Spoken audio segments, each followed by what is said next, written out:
Good evening, everybody, and welcome to another presentation of the Triple M Pulling Truck Series here on the Nazareth 360 Racing Network. This is round number 2 of the playoff races here. We're coming off last week's win by Keith Bradley, number 29, the animal getting that golden ticket into the next round. My name is William Tiller here tonight. Of course, I am joined by Adam Flieger, but we got a newbie in the booth here tonight, Mr. Jacob Reeves. Jacob, how you doing here tonight, man? I'm doing good, Will. How you doing tonight? Oh man, we're in South Beach. It's a little bit further away from South Beach, but feeling good here in round number 2 of the Triple M Pulling Truck Series. You got a little audition there Monday night in the SimRacerHub.com Truck Series. You'll see some of the same names here tonight, but not the same contenders at the top of that board that we saw last year where we had Adam Newbert win that championship. He has to try to beat out Keith Bradley here in this series. Yeah, he's gonna have to do what he can. And from what I've heard about Keith Bradley, I mean, he won last week and locked himself into the next round. So that's a big deal for Keith Bradley. Here's the big here's the big thing about this is we're looking at the leaderboard. Keith Bradley is going for it here at Homestead, and he's on the pole. So he's starting right where he left off from last week. Pole position.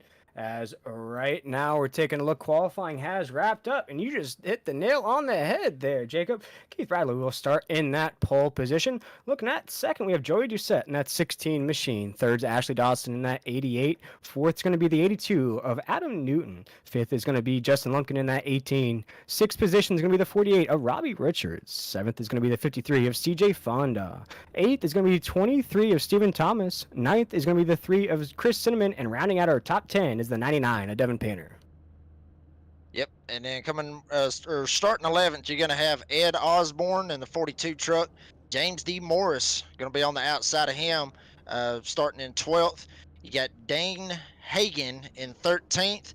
Adam Newbert, that's another guy that we talked about just a second ago. Adam Newbert being in the champion on Monday nights. He's going to be rolling off 15th right here. Zach Hardwick in 16th. Taylor Peacock, there's another guy that we talked about as well. He's going to be a real fast one as well. He's going to be in 16th. I'm sorry, Zach Hardwick in 15th.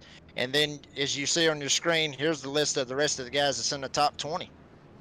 Yeah, and then a few other guys here outside of the top 20. It's a big field here tonight. Of course, we have Derek Kilgore there in 21st, Huck Whittington 22nd, Jeff Sickles there in 23rd, Raul Meza 24th, Chris Blanchard, Trey Pitts, Brendan Bullock, and Cody Knott rounds out our 28 truck field here tonight. Big field here in this round number 2 of the playoffs. And one of the names I want to mention here, Jacob, before we get this green flag, is Taylor Peacock in that 81. Ran top 5 all race long last weekend. Top 3, almost got that golden ticket there at the end. I really feel like the momentum's building underneath these Goodyear Eagles. Yeah, I believe it is. It's just the way you said right there, Will. And I've heard a lot of good things about Taylor Peacock. I know this might be my first race announcing with you on Friday nights, but I've heard a lot of good things about Taylor Peacock, especially Monday night from when we was talking about it in the broadcast. So, you know, granted, he's going to be back there in about 16th, but I'd watch out for Taylor Peacock. He might be driving up through the field here pretty soon and try to get up there and try to get some stage points and possibly try to make it into the next round. Yeah, unfortunately got some stage points last week at Richmond, but finished that race just above Adam Newbert down in the 21st position, about 9 laps down for that 81 machine. I believe he was caught up in a late race accident that took out a lot of those contenders there at the end. And Keith Bradley really loved to see that out of his rear view, a lot of those contenders get taken out, but Keith Bradley is a good driver. Nonetheless, he'll start on the pole here tonight, and looks like things are going to get started here momentarily. We're still cooling it down here, Jacob, awaiting this green flag. Looks like the pace lights are off. Yeah, the pace lights are off, and these guys are ready to get it going. And Keith Bradley already locked in. He wants to try to possibly deny somebody one of the key contenders that could challenge him for the championship or try to knock them out in this first round. So watch out for Keith Bradley. He's not just going to pull over and let these guys go. He wants to try to race, and he wants to try to get the win, and plus get those extra playoff points that will help him to get into the next round. Yeah, here we await the pace truck here around 3 and 4. The lights are off. The trucks are ready. So are we up here in the Nazareth 360 Racing Network broadcast booth. We're going to come off of 4 right here to the drop of the green flag. And round 2 of the Triple M Pulling Truck Series is going to kick off here as the Pultz Poppers 200 is now underway as Keith Bradley takes us down. It's corner number 1. Yep, Keith Bradley going to be right on the bottom. Joey Doucette. Big stack up. Looks like it in the back. Got a wreck as well. Looks like it's Dane Shepard. He spun out. And another guy with him. Green flag. No caution yet, Will. They're still rolling. Still they're rocking going and rolling. around. Yeah, they're that's Dana still Shepard rolling. there in the 45. Raul Meza, unfortunately, there in 37. And the caution lights are now flashing at Homestead here. We're under yellow here, 1 lap in the books. Yeah, that was a little bit of a late caution right there, Will. I mean, tough to really see what exactly happened. Looked like it was just a normal stack up. And with this track, as beat up as it is, I know that we've talked about it before. This track is real beat up and wore out. So it's not real, it's common. It's not something that you would just rarely see for somebody to spin the tires. We're going to look at it right here and just kind of see what happens. And, wow, it looks like he just missed a shift is what it looked like to me. And just got ran into the back. Attest to that, Jacob. I don't have much experience on the iRacing simulator, but I gotta say, restarts and lining back up on a restart. This was the drop of the green flag here. It's gonna be one of the most difficult aspects of the race. You gotta make sure you got that gear sequence just right. You gotta make sure that you got the same pace as the guy in front of you, the guy behind you, so you don't get rear-ended. I gotta say, you can go around the corners, you can work the draft, but those restarts, man, one of the most difficult aspects of all racing. Yeah, very, very difficult, especially in these trucks. Next gen cars, they're more sequential, but these right here, these trucks, more or less like your typical 5-speed or 4-speed or 6-speed, however you want. These trucks having 4 gears. So honestly, from what it looks like, Dana Shepard probably had it in second when he started off, and then went to third. And then when he tried to go back to fourth, it looked like he just slid it right back into second and he just missed a gear. I mean, it's happened to the best of us. It's happened to me before as well. So, I mean, that's what it looked like to me is just he went from second to third, and then when he tried to drop it down into fourth, looks like he accidentally dropped it back into second because when you're shifting these gears as fast as you can and you got it in third and you try to pull it down in fourth, you're not really looking at what you're shifting. You're still looking ahead to see, if anything's happening in front of you. And it just takes that little bit to pull it over to the left and drop it straight into second. And I think that's exactly what just happened right there. Yeah, that's unfortunate for both drivers there, Dan Shepard in the 45 and Raul Meza there in the 37, as there are no fast repairs here in the Nazareth Series. What that means, folks, is that any damage that you occur on the racetrack, you can't get it fixed fast. And for both those drivers there, that might be the end of their race, depending on what kind of damage is sustained. Maybe the 37 of Raul Meza might be able to scrape it out there, Jacob, but for Dan Shepard, might be the end of the road. I don't know about that, honestly, Will. I mean, granted, he's going to have a little bit of damage that's going to be on the back of his car. Granted, he got nailed pretty hard in the back end of the car, but as long as he doesn't, as long as he doesn't mess up the front of the car. As you see him right now, he's coming off of pit road. He's coming off. He's going to be able to beat that pace car coming off. So as long as his front end is fine, he's not going to be down on any horsepower. And it's a good thing this wreck happened on lap 1, so a long way to go. So the 45 could still be in the mix. Yeah, he could definitely be in be in the mix. I mean, if you're gonna have an instance like this, have it on lap 1, have it on lap 5, lap 10 of a 140 lap race. Don't have it on like 130 and just blow away, a whole race up for just that one instance. So he still should be all right. Looks like he's got a little bit of rear end damage. I don't think he's got his or the front end. I think his front end, actually, from what it looks very, very clean. So as long as he's not down on any horsepower, he should still be able to stay with everybody and be able to still salvage out of this. Yeah, as the pace lights are still on here as we come off of 4 here at Homestead. Perfect opportunity to go over the format of tonight's race. So stage number 1 that we're in right now will end on lap 30, and then here in stage 2 we'll go to lap 65. So we're looking at around 35 laps there in between stages. End of the race is going to happen around lap 140, so a long way there at the end, Jacob. I think right there we're going to see those green flag pit stops. We're going to see that volume turn up with, say, about 25, 30 laps to go there at the end. Here tonight, these drivers will have 5 sets of tires and a 75% fuel capacity, Jacob. So what do you think, tires or fuel here tonight? Honestly, it's going to be tires, Will. I mean, this track is, like I said earlier, I mean, this track is beat all to heck. This track is, I mean, honestly, I love this configuration over the old configuration where it was more or less flat. And that was back in around the early 2000s when this track was flat. This track's got a lot of banking in it, so they're going to be able to drive and have higher speeds going in the corners. So honestly, you know, for me, Will, I would want tires as much as I possibly could. Granted, that 75% of fuel, that'll scare you a little bit, but I think their tires are going to wear out faster than their fuel is.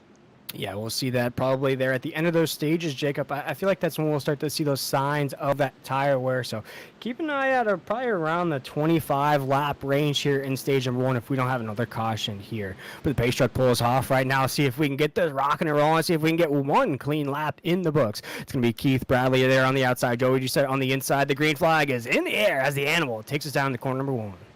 Yeah, and Keith Bradley absolutely rolling with it. Just absolutely pulling a very, very, very good restart right there for Keith Bradley, but I would watch out for him. I mean, they're rolling right now, but Keith Bradley has absolutely checked out. Will, he is gone. Yeah, as the rest of the field single file into 3 and 4. A few battles are brewing there at the tail end of the grid. We see a battle for 5th right there. Looks like Stephen Thomas is trying to get a position there as we come off of 4. That's one clean lap in the books as Keith Bradley takes us down to 1. Yep, Keith Bradley rolling right here. About a half a second. Got a wreck behind him. Looks like it's Dan Hagan in the 39 truck. Got spun. No caution yet, Will. But he is stopped on the track. He's going to be able to whoop it back around and try to get it back going. But going back to Keith Bradley, absolutely rocking and rolling. About half a second ahead of Ashley Dodgson right now. Yeah, second right now. Keith Bradley takes us off the corner. And Ashley Dodson in the 88 machine, he has some fire behind him. A regular season champion, or tied for regular season champion there with Adam Newbert in the 4. Adam Newbert ended up getting it based on wins, but Joey Doucette had one heck of a season there, currently in 3rd. Trying to put on the back bumper of Ashley Dodson here. He sees that inside opportunity there. But I think, Jacob, right now, if I'm the 16, I'm just comfortable in 3rd. I'm going to ride out this first stage here in the top 3, get my stage points. No, he's not taking that advice. He's going to go to the inside of the 88 right here on 3 and 4. Joey Doucette's trying to make it up to 2nd, still side by side off of 4. He clears 88. Joey Doucette up to 2nd. Yeah, Joey going to be able to clear him. Very, very good run right there by Joey Doucette. And he's going to try to set his sights on Keith Bradley. But the one thing that I wanted to bring up about this track, Will, is that there's 3 seams here, or here at Homestead. You got to watch those seams. These trucks, when they get on those seams, it's going to throw them off balance, and it could get them really, really loose. So that's something that we definitely need to watch out for. As we see right here, Keith Bradley, he's not even running the seam. He's right smack dab on the bottom of the track, right up against the white line, the shortest way around this track, and he's not running up top trying to burn his tires up neither. That's another place that can really hurt you, is up top burning your tires up. So he's running right on the bottom, and he is checking out almost right now 3/4 of a second right now. Yeah, and just ran his fastest lap time last time by. Ran a 34 flat there, Jacob. So just buzzing around this racetrack here tonight. And that's scary, I'd have to say, for the rest of the field. We saw the same show at Richmond last week. Keith Bradley in the 29. He led 115 laps in that race out of 175. So let's see here tonight if somebody can keep Keith Bradley from doing that same thing again. Yeah, and you just called it a minute ago. He ran a 34-second lap time just that last lap. We qualified at a 33.6, so he's only 4/10 off of what he actually ran for qualifying, but he's checking out, he's moving, he's going out, and he's just leaving everybody. But one thing you got to wonder about, Will, is he going too hard? I mean, is he possibly burning his tires up? I mean, he got another 10th right there off Joey Doucette, so hopefully he's not burning his tires up, but he looks like he's on cruise control, to be honest with you. Yeah, and that's exactly what the 29 does. If anything, Jacob, you'll see him start to slow down towards the end of the stage. But what the 29 likes to do, once he's up in this clean air, he separates, he checks out. Exactly what you're seeing here. He'll slow down a bit there probably at the end of the stage. You'll see a battle probably with 3 to go, 4 to go. It's just because he's kind of easing off that equipment there at the end of the stage. He'll probably end up getting the stage victory, or he'll give it to somebody else there at the end of the stage. It's all in that strategy for the 29, Jacob. But right now we're checking out the 3 of Chris Cinnamon, who's trying to get up to the podium. Ashley Dotson, Jacob, right in that top side lane, losing some speed, now having to block some trucks coming up on him. Yeah, he's not having to, and you know, or it's like I said a while ago, we're running that top lane. It's going to burn your tires up. I mean, it is faster up there on that top lane, but you got to watch it up there because you're going to burn your tires up completely, because what you're doing is if you're in the bottom lane, you're not driving as fast as you would on the top. You're not in the throttle as much as you are on the top. So that's one thing that these guys are going to have to watch out for. Running that top lane, it's going to be fast. You're going to be able to make some time up. But in that instance, you're going to burn your tires up. And like I said earlier here at Homestead, you better watch that right there, because this track's already unforgiving on the tires. So they need to watch themselves running at the top. Yeah, as right now, as we're pretty comfortable here, just about halfway through stage number 1 here in the Pultz Poppers 200. Again, this is round number 2 of the Triple M Pulling Truck Series playoffs. Keith Bradley already punched that golden ticket to the next round, trying to see if somebody else can punch that golden ticket, or Keith Bradley can keep racking up those wins. Right now, though, we're riding on board with Chris Cinnamon here in this Ford. You see he's trying to battle out positions with Stephen Thomas in the 23 as we cruise into 3 and 4. Yeah, and Chris Cinnamon just going to roll the bottom right here. Looks like, you know, Stephen Thomas is going to try to run that top lane, and maybe that's what is working out well for him. I mean, some guys can run that top and not burn off a lot of tire. They're able to make runs and to be able to close in and be able to save tire on the top and still be fast and still be competitive. But, you know, on the bottom right here, Chris Cinnamon going to get right up on beside of him, almost got into his door a little bit. There was a little bit of a gap right there, so Stephen Thomas still going to run that top. Now he looks like he's going to try to jump down and try to cut that air off right there from Chris Cinnamon. So dirty air may play into factors right here, and it will upset the truck as well, Will.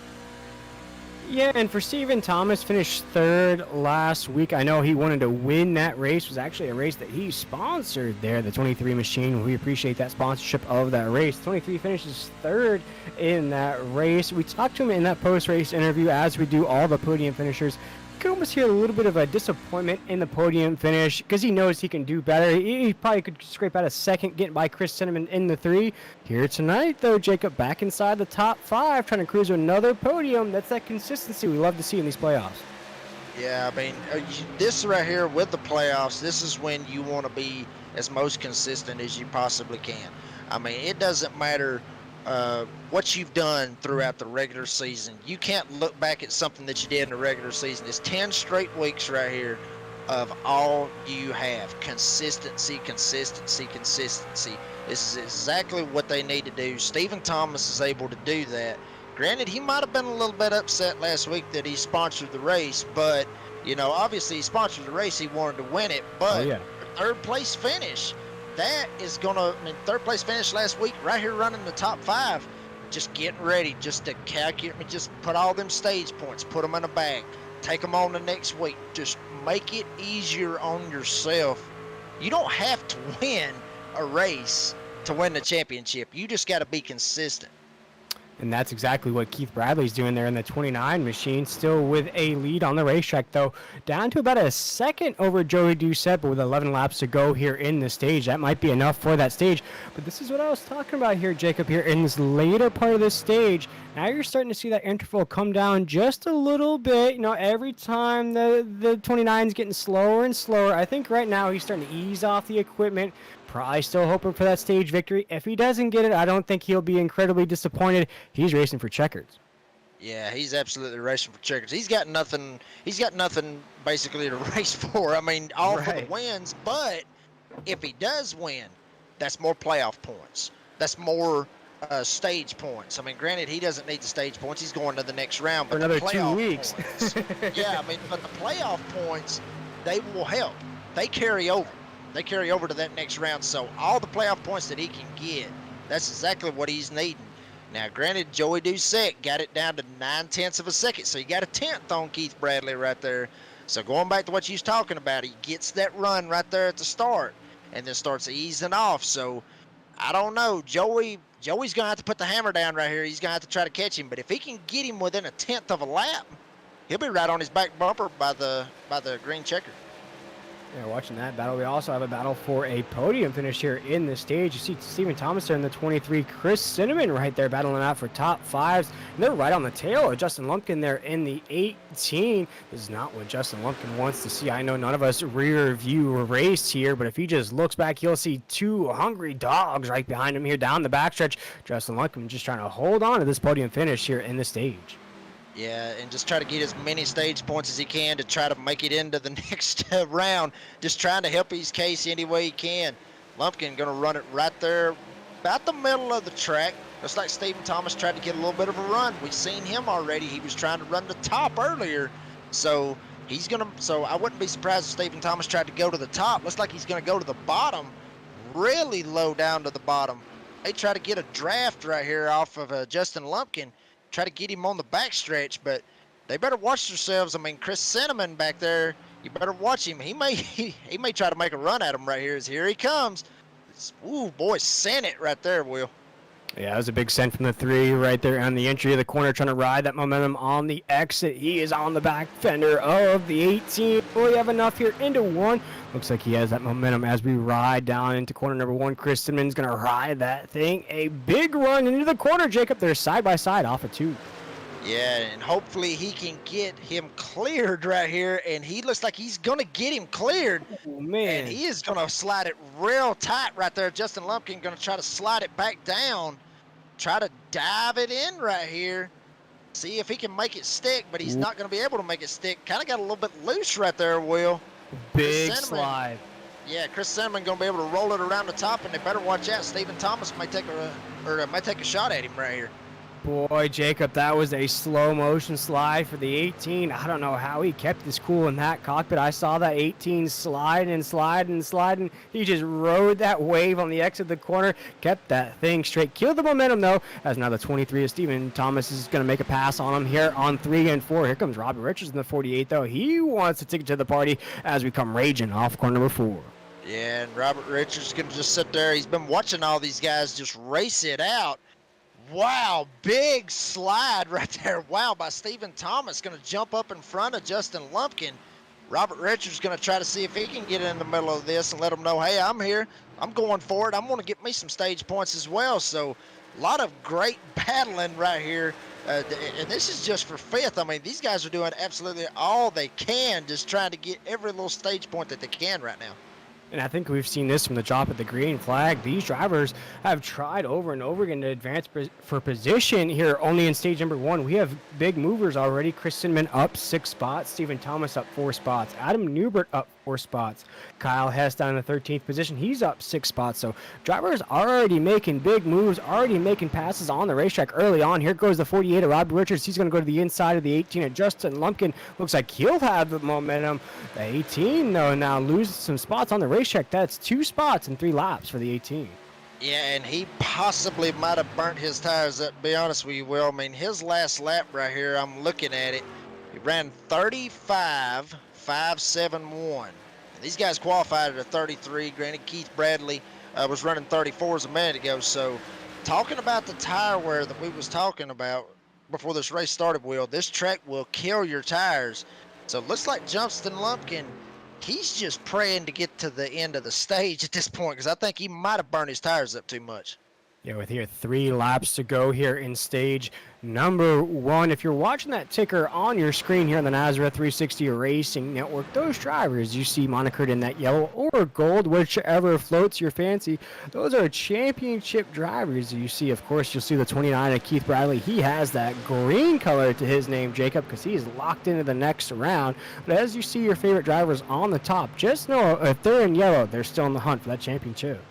Yeah, any of these guys is still in the run for the championship. But, talking about like Ed Osborne, I was watching him a minute ago. His times have, well, they was dramatically dropping. I don't know what happened to him, but, seeing his last lap time, looks like he ran a 35.7, I believe. So he's still not out of this right here. He's going to have to really stack up and try to get something. He probably won't be able to pull it off in this stage. But if he wants to try to get him some stage points and try to help himself try to get in the next round, he's going to have a quick turnaround right here and try to get up in there in the top 10 and see what he can get.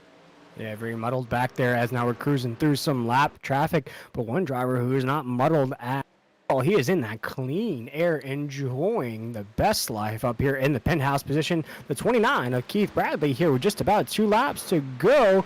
Here, it looks like when we go across the start-finish line here, that'll bring an end to this stage here. Jacob Keith Bradley, I think he led every lap there in the stage. The animal is going to take stage number 1. Starting from the pole, I led all 30 laps. Will, that is dominance right there for that very first stage. And, I mean, not much more you can say about that. I mean, he put it on cruise control, got out there, left them. Granted, Joey Doucette was kind of closing in on him a little bit, so Joey might, I think Joey's tickled to death getting that second place finish because he knows what Keith's going to be able to do later on in the race. But Keith Bradley leading all those laps, getting those stage points, getting those extra points, just putting them all in the bank. That way it's just going to help him out later on down the road. Yeah, folks, if you're joining this broadcast late, Keith Bradley, as Jacob just mentioned, started on the pole, wins stage number 1 here in very impressive fashion. Joey Doucette again started second, finishes stage number 1 in the second position. But Jacob, that's where the rest of the field gets a little wacky. A lot of movers and shakers after the second position. We have Chris Cinnamon, who finishes that stage number 1 in third. Biggest mover, not biggest mover, up 6 spots there. Biggest mover was Jeff Sickles in the 15th position, up 9 spots. Chris Cinnamon is going to finish third there in stage number 1. Stephen Thompson, the 23, up 4 spots, going to finish 4th. Robbie Richards in the 48 is going to finish 5th. Justin Lumpkin's going to go down a spot and finish 6th. Adam Newton's going to finish 7th, down 3 spots. Ashley Dodson in the 88. We saw him losing positions on the racetrack. Let's see if he can get that fixed here in stage number 2. He finishes 8th. CJ Fonda in the 53 finishes 9th. And Adam Newbert is going to be our stage point winner there, our top 10 in stage number 1. Yeah, been real good for all those guys. You see, we got some of them going down pit road. Matter of fact, every single one of them going down pit road, all of them are very happy to get to that stage. And I know that Ashley Dodson was very tickled to have that caution come out as much as he was dropping down right there. I think he, like I said earlier, I think he burnt his tires up and he was just ready for that caution to come out. So Ashley Dodson, Justin Lumpkin, some of those guys was running really good, was going to look at some serious stage points right there, but burnt their tires up. And I would love to see what their tire wear was, especially Ashley Dodson after that run right there, because he burned them up big time from what I was seeing. Yeah, looks like it was about an airtight battle off of pit road there. Keith Bradley, Joey Doucette will ride off of pit road just where they began. But we'll take our first break of the evening here on the NASCAR 360. Our Racing Network will be right back with stage 2 of the Pultz Poppers 200 here from Homestead.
Welcome back to the NASCAR 360 Racing Network. We just saw the conclusion of stage number 1, won by the animal Keith Bradley there in the 29 machine. This is the Pultz Poppers 200.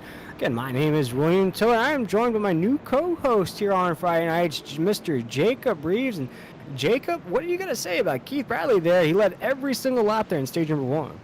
Well, his nickname being the animal, he just showed it right there is exactly what it was. He showed them that he is the animal, and he is the animal of this series. So big props right there to Keith Bradley, just absolutely dominating that stage 1. Led every single lap, didn't even give the competition a chance to even have a shot at it. The only shot that they had was on the restarts. Both of the restarts was the only time they had a shot at him. But then after they got off turn 2, he was gone. Yeah, and I think in this series, you really get a great look of all the talents of these drivers. I think you have drivers that can lead every lap, win a race. You have drivers that strategize, win a bunch of races during the season because of their strategies. You have drivers like the 16 of Joey Doucette, who you're seeing on your screen now, who just racks up top 10s, top 5s. He just turtles his way through the season, tied for the points lead at the end here, in good shape here in these playoffs as well. So here on this Friday night series, you get a good look of all the skill of all these drivers. I'm glad you're joining me here on these Fast Fridays here, Jacob, because right now you look at the grid, you got Keith Bradley's going to take this green flag, Joey Doucette in the 16, Stephen Thomas right there. They're raging now here in stage number 2. Yeah, and Joey Doucette looked like he kind of got a bad start right there.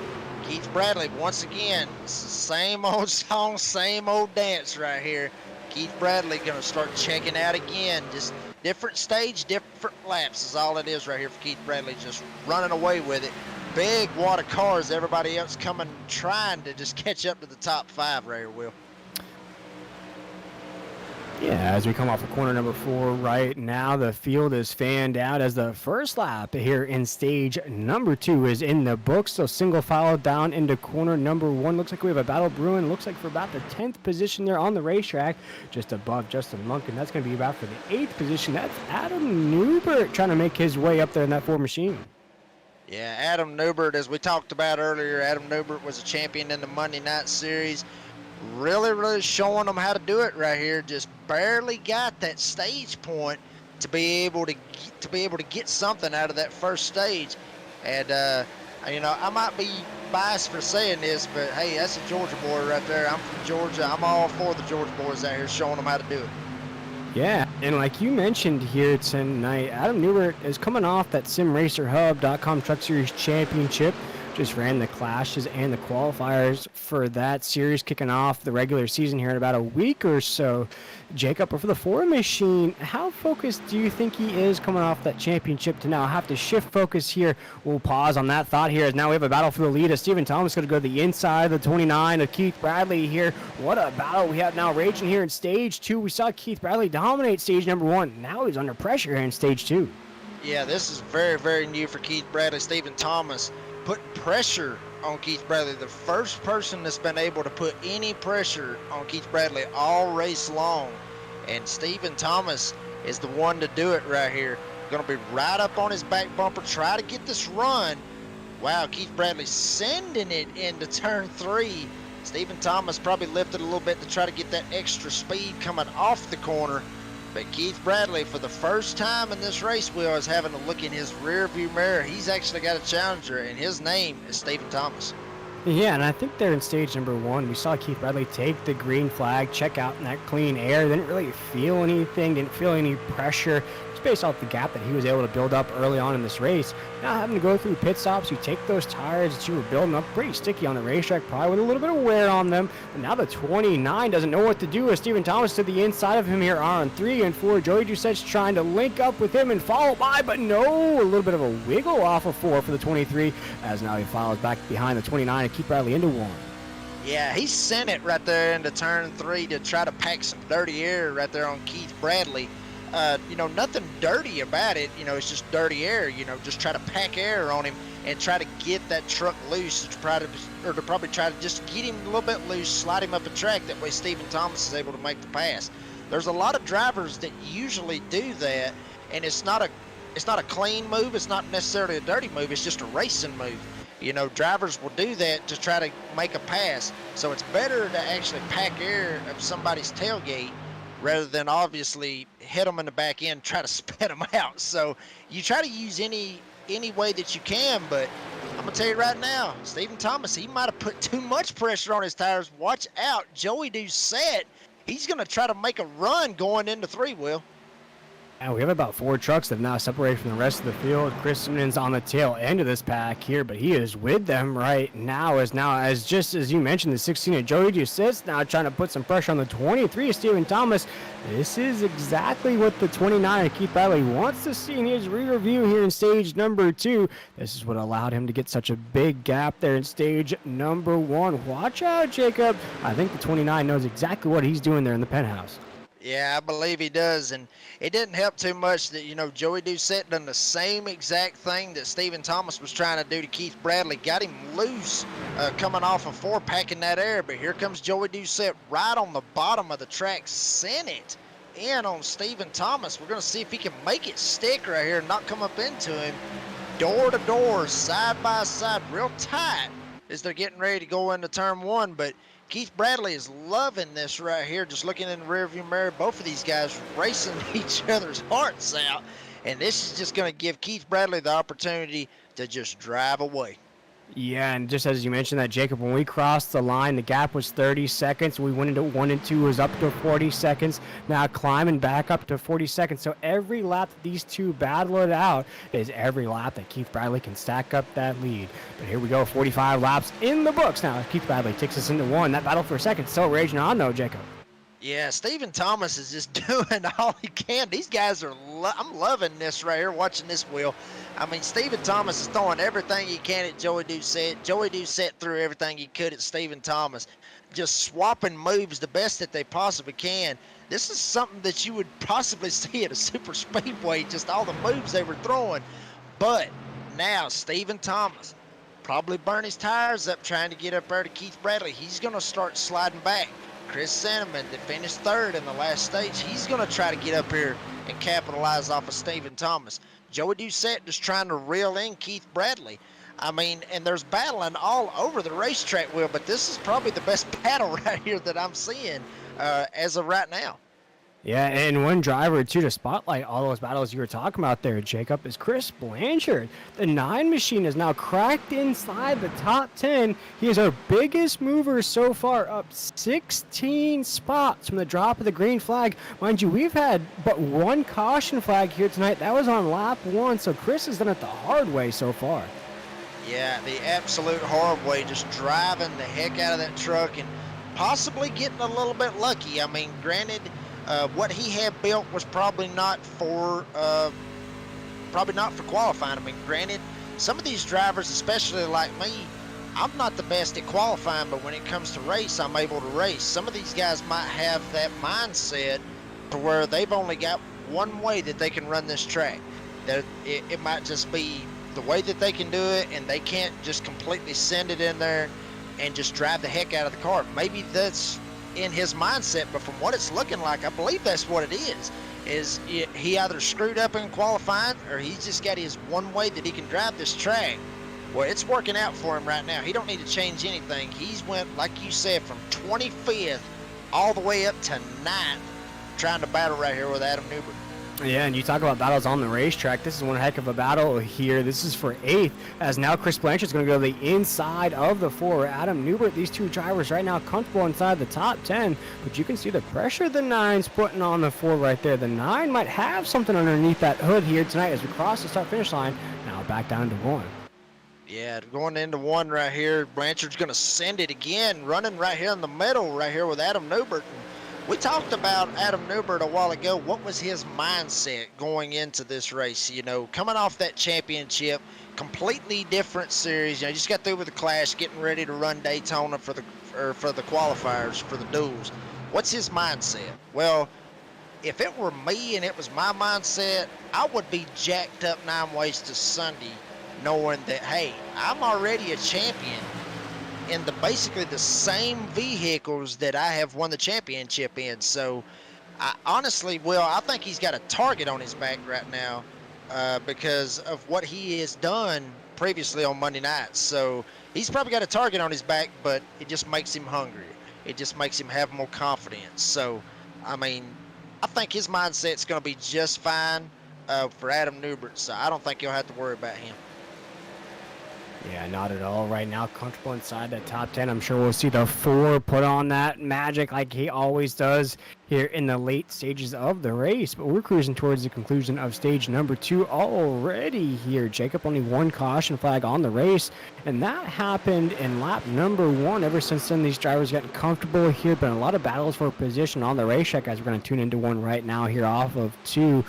But for the most part, it's been Keith Bradley at the top of the grid. I think that's just going to be a running trend here tonight, unless somebody can put some heat on him here at the top. Yeah, there's going to have to be some kind of pitch strategy call or some kind of strategy in some way. I mean, Keith Bradley right now with a 0.6 of a second lead. Stephen Thomas able to hold on to third. I mean, granted, him and Joey Doucette was battling the heck out of one another a while ago. About 0.2 off of Joey Doucette right now. Chris Sentiment in third. Robert Richards in fifth. So a lot of these guys that were where they was at the start of this stage, they're basically in the same spots that they was in when it started. So, I mean, they didn't really move. Some of them moved. You know, granted, Joey Doucette lost a little bit on the restart, was able to gather it back up. So, but, you know, like we talked about, Will, I mean, just Keith Bradley looks like he's going to just try to walk away with the stage 2 win right here. I just cruising it down here in stage number 2. And I was just checking there, Jacob, as we were talking about the conclusion of stage number 2. We look at the likes, we of course going to be the top 20 drivers here in the first couple races of round number 1 of these playoffs. We're going to be the top 16, but I wanted to mention here, unfortunately for Dan Hagen there in that NASA base machine there, that truck, we see him on the grid now. He's a lap down in 26th position. He was currently at the bottom of that top 20 position, Jacob, and of course these drivers have to advance 4 positions if they want to make it into the next round. Things are not looking good for Dan Hagen at 39.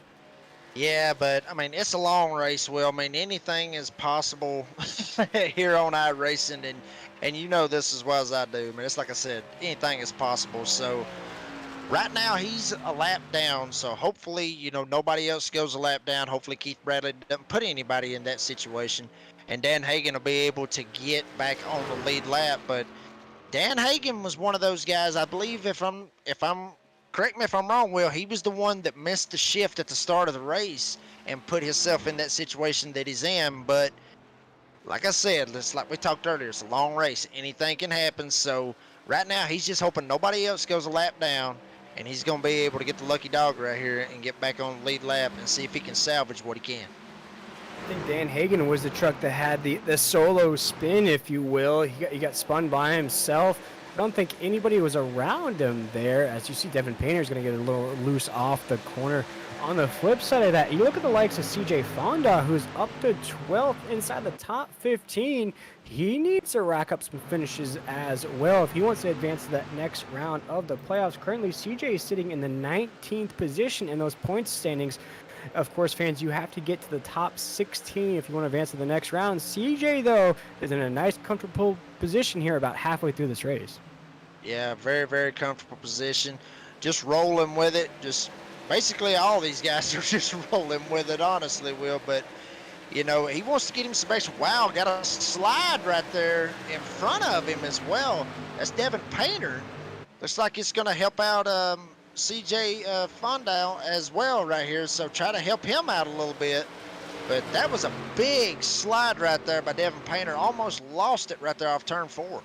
Yeah, CJ Fonda is now trying to get the inside of the 99 Devin Painter here as we're down the backstretch. Not going to do it, though. The 99. Now, this is the point in this race. We're starting to see the equipment start to go just a little bit. Of course, we had those pit stops there on lap 30, but now we're about 30 laps into these tires. It's still about looking around 7 laps to go here in stage number 2. So with Keith Bradley. But Keith Bradley, Jacob, you know, we watched all these other battles on the racetrack. We've highlighted a few guys.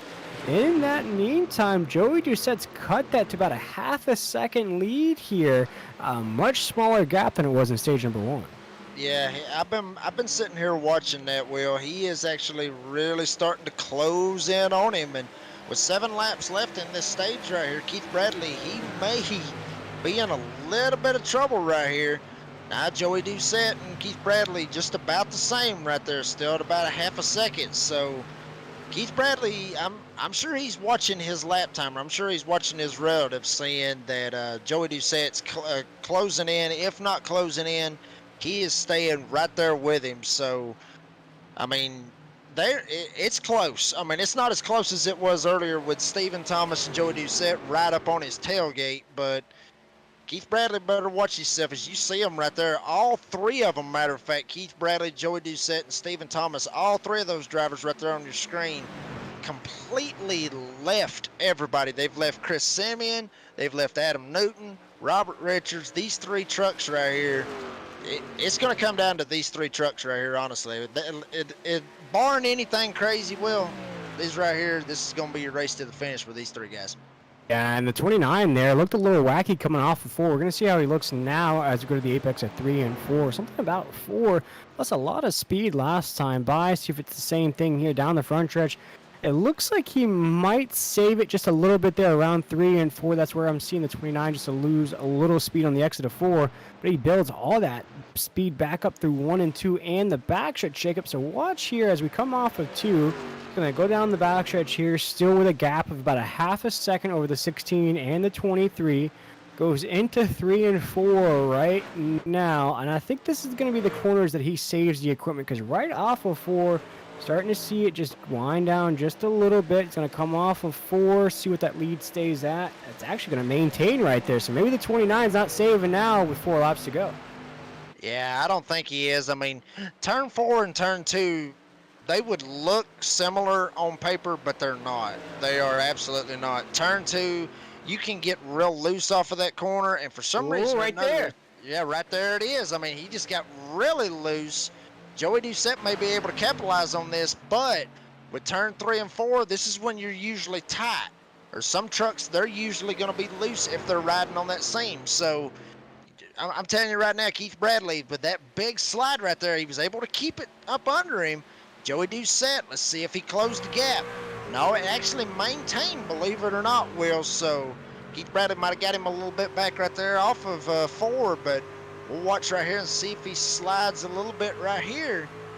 He kept it straight right there. So Keith Bradley, big scare for him, but he's able to hold on to it, Will. Yeah, even without a little bit of a wiggle out of the 29, it took about 20/10 of a second off that lead. But once the 29 was able to keep those Goodyear Eagles going straight, that gap went right back up to about a half a second. Now, as we have 4 laps to go here in stage number 2, we'll see if Keith Bradley can sweep the stages en route to what he possibly hopes is his 2nd win in a row. We'll see here now as we take on 1 and 2. Yeah, but I guarantee you right now, I know he's wanting that stage win, but but honestly, I think he's looking in his rearview mirror and he sees Joey Doucette in his rearview mirror. Got a lap truck right here in front of him, Dan Hagan. This is something that Dan Hagan did not need right here. He does not need this right here to go 2 laps down.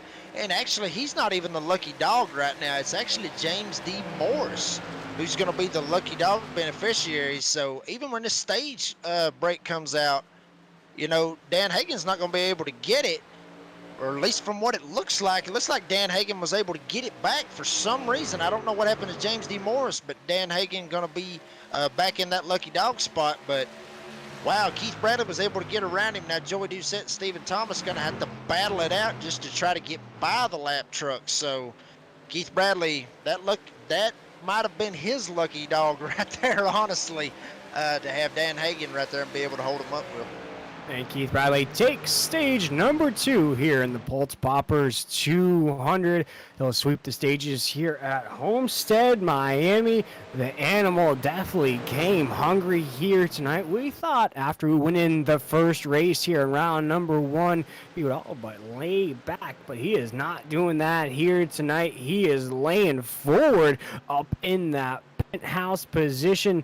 2 stage wins, a win last week. We'll see if the 29 can close it out. But we'll step aside here on the Nazareth 360 Racing Network. We'll be right back.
Welcome back to the NASCAR 360 Racing Network. We just saw the conclusion of stage number 2, where the animal sweeps both stages here in the Pultz Poppers 200. But I believe we are now joined by Keith Bradley there in the 29 machine. And Keith, we were just talking off air here as we were rolling off a pit road there, the 29 machine. That's now 5 in a row if you're counting the win from last week and all the stage victories. Boy, you got that mojo flowing in that cockpit. Yeah, it's playoff time. It's down to crunch time. It's down to buckling down and being a little more serious. I know I didn't have the finishes to show in the regular season, but I think we finished the regular season with a ton of momentum. So, sticking with that moniker of the Upfront Motorsports, you talked about last week coming off that win at Richmond that you're going to be more of a teammate here in these races. Here tonight, though, it's been just a lonely race for you there at the top of the grid. Is there any way that you can maybe incorporate some of your teammates? Chris Blanchard up 16 spots from the drop of the green flag. I mean, we'll see. We'll just have to play the race the way the cards fall. If there's a way to help him, I'll help him. If there's not, then I can't just lose position to help them, unfortunately. That's right, Keith. But before we let you go, my man, to the drop of the green flag, what's going to get the job done here? As my colleague Jacob up here in the booth here, we were talking, boy, I hope he doesn't blow it. No commentators curse there. But what's going to get the job done here? Because you've really done everything you can already. Just keeping the long run speed. See if we can find some things to mess with. We'll see. We'll see how the tires fall off more in the long run, because we're gonna have to save them a little more than what we were in the stages. I figured stages were short enough to where I could push it and push the truck pretty hard. Well, Keith, before we let you get back to it here with those stage victories, both 1 and 2, is there anyone you want to shout out here or any sponsors that are making this race possible for you? All my sponsors. Dan's Top Notch Heating and Cooling, for one. He spent a lot of money sponsoring the whole team, so give him a big shout out to John Hedrick for painting all the trucks for the team and all my teammates. Well, Keith, I cannot wait to see the rest of this race. Cannot wait to see if you can put that 29 machine in victory lane back to back. We appreciate you taking the time with us here, my man. Good luck the rest of the way. Thank you, guys. That was Keith Bradley, the driver of the 29 machine, the animal up there, Jacob. He is hungry, even trying to be a good teammate. Yeah, but here's the thing about that right there, Will.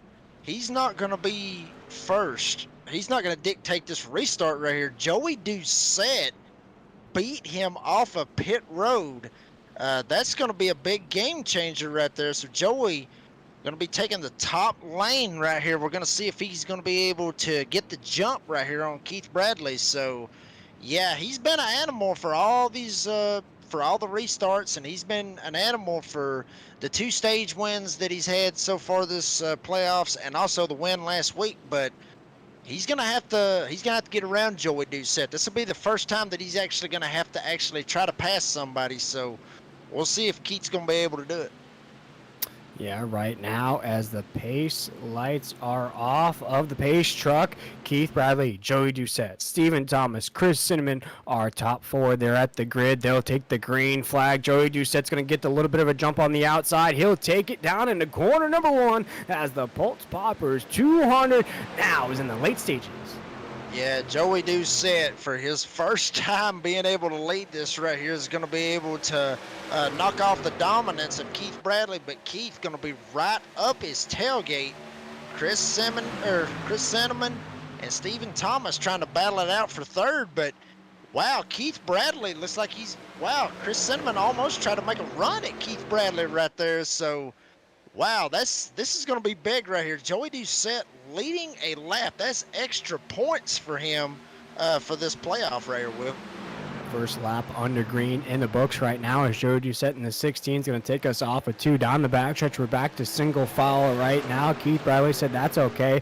I'll chill in second for just a little while. I'll ride that backdraft.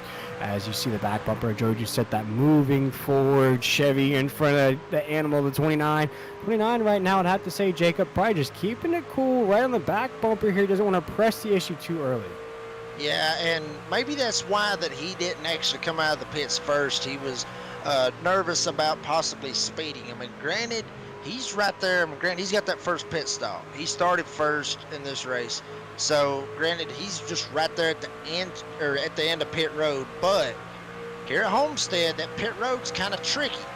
You got to watch if you try to gas it out and try to take off as quick as you can to try to get the line. They can pop you for speed, and iRacing has done that to me before, and obviously a lot of fellow iRacers that have raced here before. So that might have been one of the reasons why he was a little bit slow. Either that or Joey Doucette was just right on the money on his pit stop, being able to get out in front of Keith Bradley. And right now, well, he's able to hold him off right now. Doing a great job blocking for the lead right now. Looking at some other names that are having rough goes. First, we take a look at the 39 at Dan Hagan. He's a lap down. Jeff Sickle is the 22, up 4 spots. He's now back on the lead lap. CJ Fonda's a lap down. Devin Painter in the 99.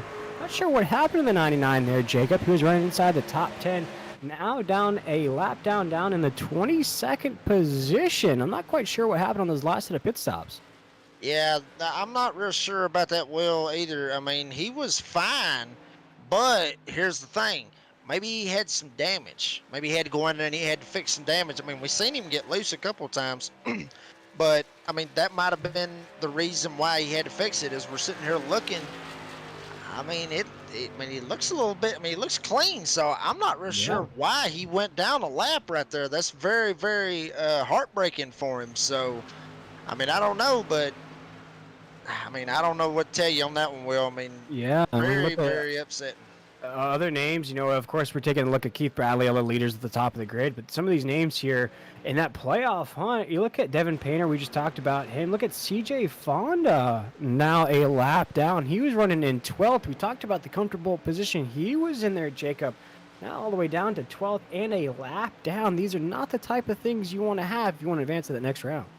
Yeah, I mean, especially right here, the second race in the first round. I mean, if you're going to have these kinds of problems, at least have them in the first race of the round, you know. That way you've got 2 races to be able to back it up. You know, you really don't want to have it in the second race of the first round, because then you're going to have to go into next week and have to try to win to be able to get in. And if you've got to go up against Joey Doucette or Keith Bradley, you might be in a little bit of trouble. So, I mean, like I said, I don't know exactly what happened to them and why they are the laps down that they are, but very unfortunate to see. And I mean, hopefully it won't put an end to their championship campaign, but we'll see for the rest of this race, and we'll see what happens next week with them. Yeah, tough go with only 1 race to go here in the first round of the Triple M Pulling Truck Series playoffs.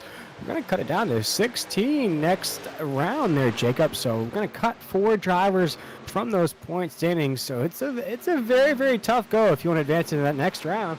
Right now we're seeing a lot of moving pieces, including the 9 of Chris Blanchard, who's up another spot, up 17 spots from the drop of the green flag. But his biggest mover award has now been snatched by Cody Knott, up 19 spots from the drop of the green flag. The 26 machine is now knocking on the door of the top 10, currently in 11th. Yeah, Cody Knott, we haven't actually talked about him a lot this race, probably from where he actually started the race.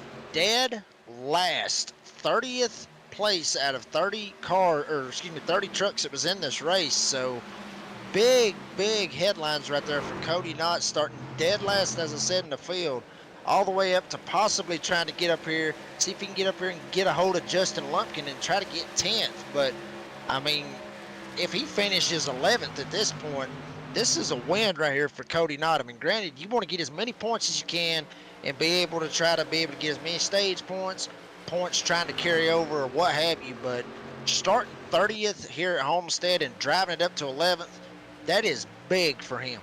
And I think one of the things that just came into my mind, I just found out that Cody is from Madeira, California, Jacob. So every Friday night that he races in these events, he's racing with a 3-hour disadvantage. When the green flag drops for these races, it's only 6 o'clock for him on the West Coast. But just imagine you're coming home from work, you have to get right on this simulator where the rest of these drivers have about a 3-hour buffer. Never thought about that for the 26, but here tonight, very comfortable in that position. Yeah, I didn't really think about that until it popped up on our screen that he's from California. So that's a pretty big deal right there in itself on that. I mean, limited amount of, practice time, and Also, as you said, limited amount of practice time to jump into the lobby because, you're able to do test sessions. You're able to run practice sessions with your teammates or what have you here on iRacing anytime that you want. But the track changes so much from session to session, so you don't know. You don't know going into tonight. These drivers had an idea of what the track was going to be like. They had an idea of what the track temperature was going to be like and the air temperature and all that good stuff. They had an idea, but they didn't know 100% what it was going to be. All they could do was go by what they could go off of from test sessions. So there's another thing right there that's working up against Cody Knott. He don't know until he gets in there. And like you said, for California, just getting off of work and being able to jump straight on the sim, start dead last and drive up to 11th. I'm telling you, that's good stuff right there. That is a driver right there, Will. And that's huge, especially since he's only 2 points out of that top 16 with a finish here tonight, maybe inside the top 10. Cody could sneak inside of that top 16. Back to the rest of the action on the racetrack right now. 83 laps into this race. It's still being led by right now Mr. Joey Doucette in that 16. The rest of the race was led by the 29 of Keith Bradley here, winning both stages. But as we talked about off air, Jacob, he has to get the job done, or else all those stats don't really matter. Of course, he's going to get some bonus points, some stage points. But I think a lot of these drivers here in these championship run, in the playoff run, they want checkers. Bonus points and all that stuff, of course, it comes down to math at the end. That will come in handy. But if you win a race, doesn't matter what the points are, Jacob. No, it does not matter at all. You win and you're in. That's been the name of the game for quite some time, in real NASCAR series and also here on iRacing. Everybody's went to this playoff format. And to be honest with you, Will, I love this particular playoff format because it keeps it keeps it interesting. It keeps everybody closed up together. Obviously, it creates drama. So we're not going to go against the fact, that everybody loves drama in racing. That's why we love to watch it. So, I'm all for this playoff format and seeing, what everybody's able to have. You could have a very, very rough season. Maybe get that one win, maybe get it on points, and then just out of nowhere just be able to just come up and have a 10-race run and just go up there, more or less like Keith Bradley's been able to do. Five wins, basically, if you count your stage wins, over the past 2 weeks. So that's a pretty big deal. So once again, I love this playoff format. We talked about off air where the 29 was in those playoff standings. Of course, if we go back and look at everything there where he wasn't in contention for that regular season championship. That was based off of Adam Newbert, and we're looking at Keith Bradley in the 29. You look down the list of playoff points earned during the season. Keith Bradley, you're looking, you see him right there in second, 20 playoff points, but again, not in the contention for that regular season championship at the end. The 29 just had a quiet season so far, but you could hear the intensity in his voice there, Jacob. He is focused in these playoff races. Yeah, he is 100% focused. And, what I would compare that to from what we've been talking about, if I had to compare that, I would compare that to like a Jimmy Johnson. From what Jimmy Johnson was able to do in real NASCAR. He would have his good runs, have them throughout the season, but then when it came down to playoff time or chase time or what have you, he was wide open for 10 straight races and never let up, especially being able to go 5 in a row. So that's a big deal, for Keith Bradley to be able to do it. So if you're going to get hot, this is the time to get hot, as we're seeing him right here, right up on the back bumper of Joey Doucette. He has had enough, going to go try to take it down to the bottom. Joey's not going to let him have it. 2 wide, side by side, real tight coming off of turn number 2. Joey Doucette may be able to get the run off of the top lane. And wow, very tight side drafting right there by Keith Bradley on his left rear. Oh man, this is some good stuff right here, Will. I'm loving this. Yeah, side-by-side battle here off of for the 29, Keith Bradley at 16, and Joey Doucette on the outside. We were talking about the season the 29 had. He had 8 top 5s, 8 top 10s with only 1 win on the season. As I mentioned, Jacob, that season might have been overshadowed by the regular season of Joey Doucette, by the wins of Adam Newbert. But now in these playoff races, everybody knows who the animal is. He is making it known as now he is our race leader into 3 and 4. But Joey Doucette, who was in those playoff standings as well at the top of that board, he wants something to say here in these late stages. But this is not what the field wants to see. They don't want to see the 29 separate, Jacob. They don't want to see that. Wow, Keith Bradley, big slide off of turn number 4. That's going to open the door for Joey Doucette. Sorry to cut you off, Will, but that was one of the biggest slides I've seen right here at Homestead. Keith just almost lost that truck right there. I mean, just absolutely animal-like senses to be able to keep it saved. Yeah. I mean, awesome job to keep it saved and to keep the lead in the process. Watching him right here, he's getting loose as well. Like once again in turn 4, Joey Doucette right up on his tailgate, getting him loose. Joey's doing all he can, and he's racing him very, very clean right now as well, Will. He's using the air and trying to manipulate the air in his advantage to try to pull Keith Bradley back to him and try to get back around him. So, I mean, great racing and great save by Keith Bradley. Yeah, and I think the 16 learned something there in the later parts of stage number 2 and in the early parts of this run as well. If you can keep the 29 in your grasp, you can keep putting that pressure on him. It aggravates the 29 a little bit. You see him sliding a little bit off the exit of these corners. He's overshooting on the entry of some of these corners as well. Still maintaining speed, still maintaining the lead up there, Jacob. And now the 16, even with that big slide, that's exactly what Joey needed. He still stayed in second. He still kept it clean, as you mentioned there, Jacob. I think he's just biding his time for the 29 to just have that slightest mistake once again. He'll slide right underneath. Yeah, we're bringing into a caution right here, Will. So this is going to completely change this game plan, which is very unfortunate to see the caution come out right here, because that was going to be a killer race right there for the lead. As we're sitting here watching it right here on your screen, we got one slow. So that's Jose Luis Rivera there in the 20 machine. And Jacob, that's only our second on-track caution of the night. We had one occur on lap 1, and now lap 93 is only our second caution of the night. Yeah, very unfortunate to see the cautions that, we're getting. I mean, it would be real nice, to just keep it green as it is. And like I said, it would have been awesome to see that run away as well as it was. But, very unfortunate to see the caution come out. But we'll see right here what kind of happened and get us an idea of why this caution come out, Will. Yeah, see right here off of 2 there, that looks to be Jose right there. Checking it out here off the corner. It looks like just to be a single truck incident, as we've seen with Dan Hagen in the 39. We'll see it right here coming off the corner. Just a little bit of a wiggle right there. That looks like Ashley Dotson that comes by on the inside. And you see not much happening there. It looks like maybe just because he slowed on the apron, Jacob, that the caution flag flew. Didn't look like there's any contact with the wall. No contact with another truck on the racetrack. Just maybe because he slowed up on the apron. Yeah, I mean, it could have been mechanical failure as well, Will. I mean, with these guys, looking right here at the temperatures of the track, and I'm sitting here looking at it right now. Granted, it's 80%, or excuse me, 80 degrees for the air temp. Track temperature is 128 degrees. There's the smoke.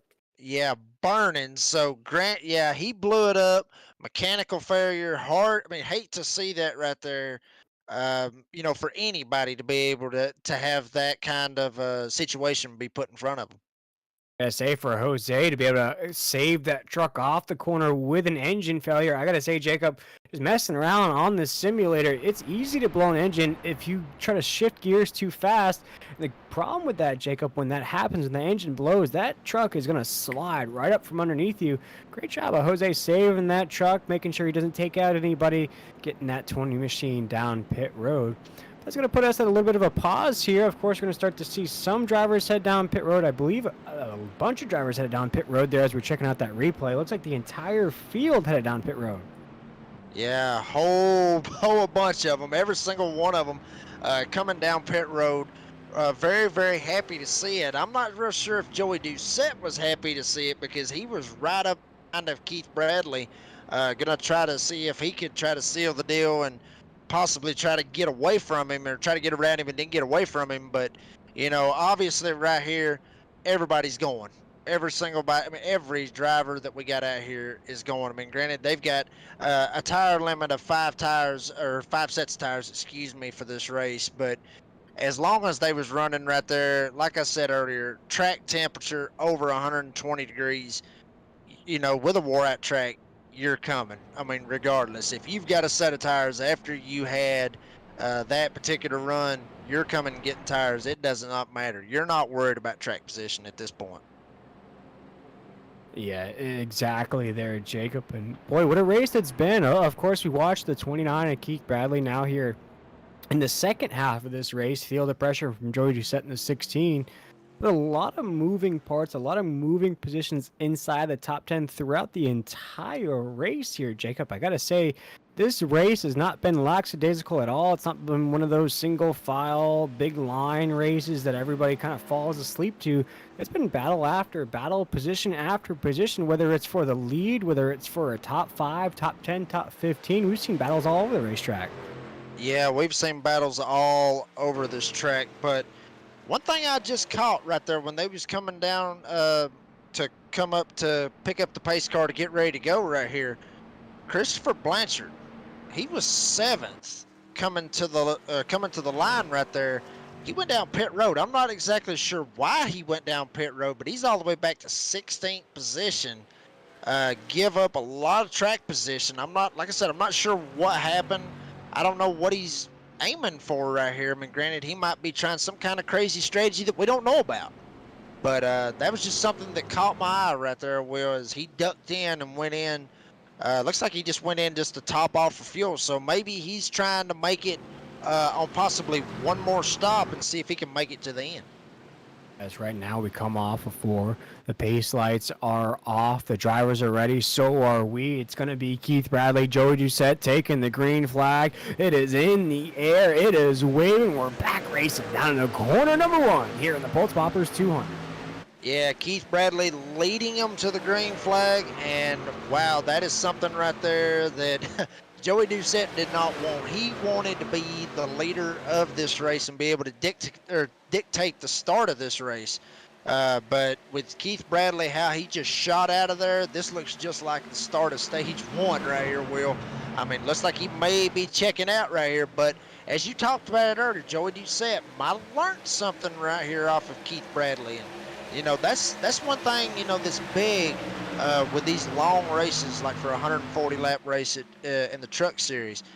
You can have the mind games. You've got long enough to think about what somebody would do in a situation or what they're doing. So you got a lot of time to think, plan, and everything else. So that's why I'm real big on these long races like this right here.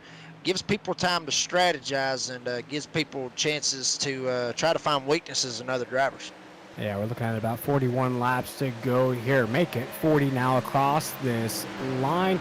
I know we have a fan of Adam Newton watching along with us here on YouTube. The 82 machine's now inside the mix. You see him right there in the 4th position. It's been kind of quiet here tonight, Jacob, but obviously he's kept it clean, kept it out of the disaster, and now up to 4th in prime position. Maybe put some pressure on the 29 and the 16.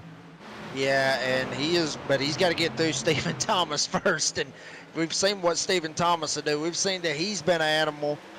No pun intended, Keith Bradley, but we've seen him be an animal with Joey Doucette. So, Adam Newton, real good to see him back up here going for a top 5. Chris Cinnamon, Adam Newbert, we talked about him earlier. What is his mindset going into this race?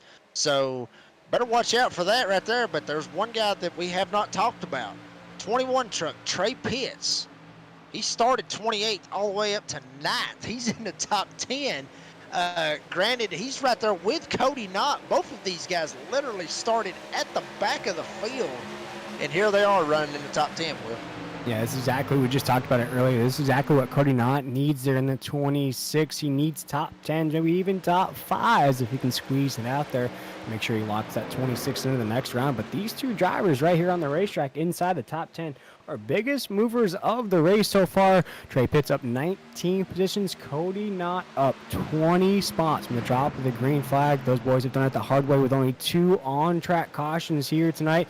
102 laps in there, trying to race it out to make it into the next round right now. But you see that great white shark there, Adam Newbert for the Danco machine right there behind Chris Cinnamon. I talked about that, Jacob. He kind of just keeps it quiet, keeps it cool throughout the entire race. Now we're looking at about 38 to go. He picks once again. Ooh, we had a big slide back here behind Adam Newbert. Not real sure exactly who it was. Big slide. But yeah, going back to Adam Newbert, yeah, keeping it real quiet. Just keeping it quiet throughout the season. Throughout the race and being there when it matters most. Yeah, I mean, more or less, he's the closer. At least from what I've been able to grasp out of Adam Newbert, he is the closer. Be real quiet throughout the start of the race and then pounce on them when it's time. Exactly it right here. And I'm trying to think of an Atlanta Braves reference here. Closer. I can't think of any closers of you guys have had in the past, but definitely right there. He's a closer here in this series. That's exactly what he did there in that Monday night series as well, Jacob. He closed those races out. Right now, he's cruising in about the 6th position. Pretty quiet race for him here. I think the 4 is going to really turn it up. He'll get into that top 16, I imagine, the top 8, top 4, and really start to solidify those finishes towards the end. But right now, the 16 and Joey Doucette's not going in the right direction as Adam Newton is putting it on him there in the 82 machine. Joey Doucette's now fading off the top 3. Yeah, and that's really big. You're right there to see that right there by Joey Doucette was up there actually leading the race, holding off Keith Bradley. So, you know, very, very weird to see that right there. I mean, granted, all of them sitting there running right behind Keith Bradley, 0.2 of a second behind him. So it's not, you know, real bad to see, you know, where everybody's at, or at least Stephen Thomas is 0.2 behind him. You know, Joey Doucette about a second off. So, you know, we might want to watch Stephen Thomas right here. He might have watched what Joey Doucette was doing and what Keith Bradley was doing. So Stephen Thomas may have something for Keith Bradley right here at the end. Yeah, and the way those two are racing, they're separating themselves from the rest of the pack. It might be just a 2-truck race to the end. And with these trucks last pitting on lap 94, I believe we're going to be close to the end of the race there. Jacob, maybe one more stop if I'm not mistaken. Yeah, I mean, with the strategies that I'm seeing right here, you know, you should probably be able to get it in one more stop right here. I mean, with 75, you know, % of fuel, they should be able to make one more stop right here, and then they should be good to go all the way to the end, Will. As right now we're going to ride on board with the 23 machine of Stephen Thomas, but here 108 laps in. We're going to invite everybody at home, turn those volumes up, get everything rocking and rolling, because we're going to give you the sights and sounds of beautiful Homestead Miami Speedway here in the Triple M Pulling Truck Series.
on here with Justin Lumpkin, the driver of the 18 machine here. Jacob, you can start to see the separation that's now starting to occur between the top 2 spots and the 3rd position of Joey Doucette there in the 16.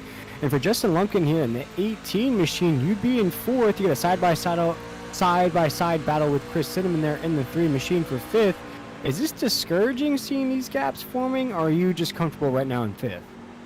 I mean, honestly, I think he's, real comfortable in 5th. I mean, if you're, like I said earlier, I mean, you just want good finishes. You want consistency, as we talked about earlier.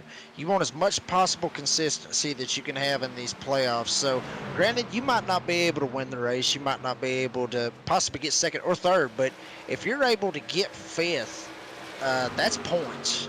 And that's way more points than some of the other guys, as we talked earlier about, CJ Van Dawn and Dane Hagen. I'm sorry, I'm getting some of these names mixed up, but I mean, you're able to get ahead of some of these other guys, and some of these other guys are having unfortunate races, so you're able to get more points. Got some guys actually looking like they're coming down pit road right here, Will. Yeah, first domino is falling here. This would, what I like to say would be wave number 1 of these green flag pit stops here. The leaders particularly head down there in wave number 2, and then you start to see those tail end drivers head down in wave number 3. What I think is occurring there for the 3 machine of Chris Cinnamon, he is trying to attempt an undercut for those leaders here, maybe trying to hope on another yellow flag somewhere along the late stages of this race. Now the 3 is going to exit pit road. A quick stop for Chris Cinnamon in the 3 machine. Yeah, real good stop, but he better watch himself right here because he's fixing to get lapped. But he'll be able to get it right back as long as nothing happens, as long as he doesn't get some type of commitment cone violation coming out, because you got to keep it on the apron and keep it below the blue line that everybody's able to see for iRacing. You got to keep it below that and make sure you go across that blue line. That way you don't get any type of merging too much. You got to be able to keep it down in there and not get black flag. Because you get black flag, your race is over with.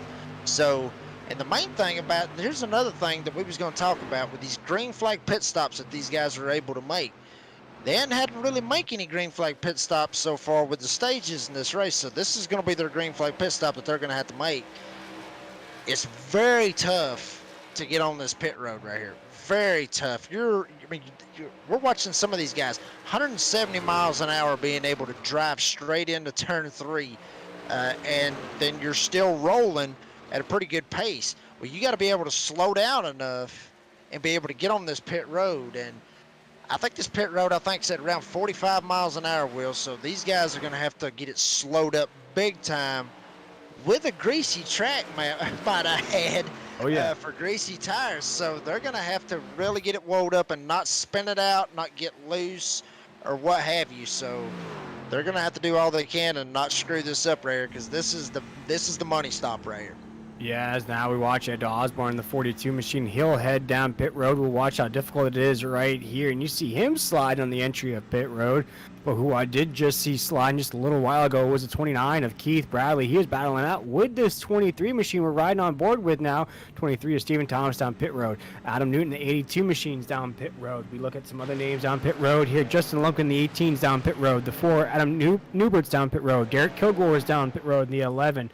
We look at Justin Lumpkin. We look at Cody Knotts down pit road in the 26 as well. The only guy who's not down pit road in that leader group is the 29 of Keith Bradley and Joey Doucette in the 16.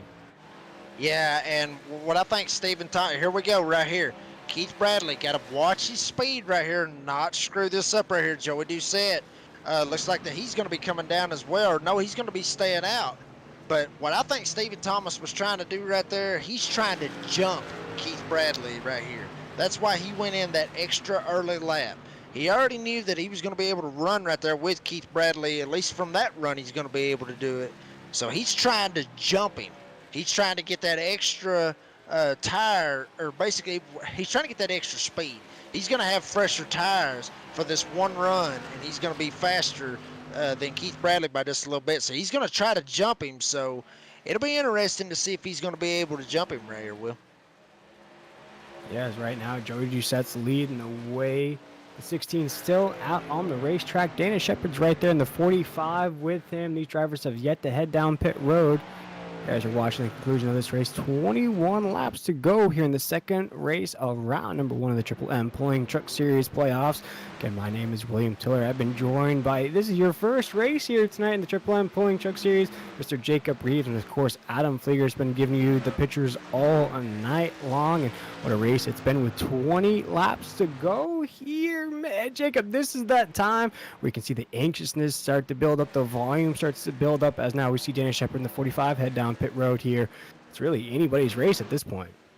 Yeah, really anybody's race. I mean, granted, Joey Deuce said he's still going to have to make that long trip to pit road. And hopefully, you know, Stephen Thomas is going to be able to try to have something right here for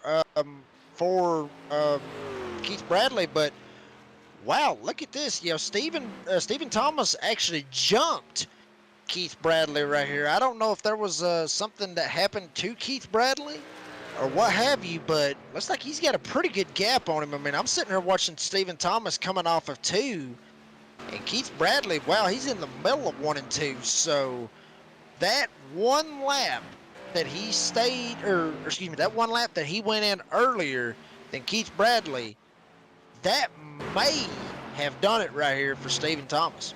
Yeah, Stephen Thomas right now has about a 2-second gap on, oh man, bigger gap that for Keith Bradley right now, 2 seconds over Chris Cinnamon. Right now, Joey Doucette on the top of the grid, Chris Blanchard right there in the 9. Both have yet to pit here, folks. Before you get excited, before your favorite drivers at the top of the grid right now, they have yet to head down pit road. And with these hungry dogs, including Keith Bradley, the animal here, coming up fast with that new equipment, I'm sure that these race leads won't last long here down to 3 and 4, but we're starting to tick down in those single digits, Jacob. We'll have a winner here. Will it be another driver that punches that golden ticket, or will it be Keith Bradley going back to back? We'll see in about 17 laps here. Is Joey Doucette still our race leader down to 1?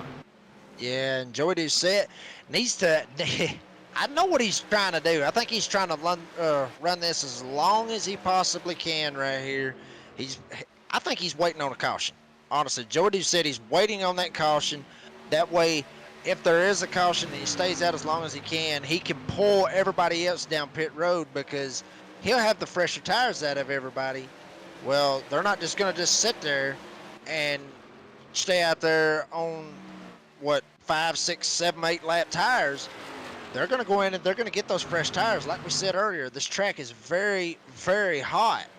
So they're burning a lot of tire right now. Now, granted, they are catching Joey Doucette big time. I mean, I'm sitting here looking right here. The last lap for Stephen Thomas was a 34.5. Joey Doucette's running almost a second slower than Stephen Thomas. So that's a big deal. Jacob, Keith Bradley just ran his fastest lap of the race, fastest lap of the entire field. Ran a 33.92, just backed that up, running a 33.95. So Keith Bradley has got a rocket underneath that 29. He is a man on a mission right now. Shout out to Tom Cruise and Mission Impossible, because he is hungry. He is going up the field here with 15 laps to go. You better watch out if you're in front of him. Yeah, but is he burning his tires up too much? That's the thing you got to think about it, Will. I mean, granted, 15 laps to go. That is still, believe it or not, a long time on a 1.5 mile track. So you got to watch. I mean, you got to watch him. He ran a 34.0 that last lap. We'll see what Stephen Thomas, who would be the leader once everything cycles out. He ran a 34.6. So 34.0, 34.6, 6/10 of a lap, or 6/10 of a second faster from those lap times, but he's driving it harder. He's driving it all he's got. He's sending it in every single corner. I mean, to get those kind of lap times, you're sending it in every single corner. So he's burning his tires up more. Granted, he's catching Stephen Thomas. There's no doubt about that. He is catching him. But if we're sitting here looking at from this standpoint of what I'm seeing, about 4 seconds back. So yeah, he's on sim mode trying to catch him, but when he gets there, what's he gonna do? Because hopefully his stuff ain't gonna be wore out, but from what it's looking like, it's gonna be wore out.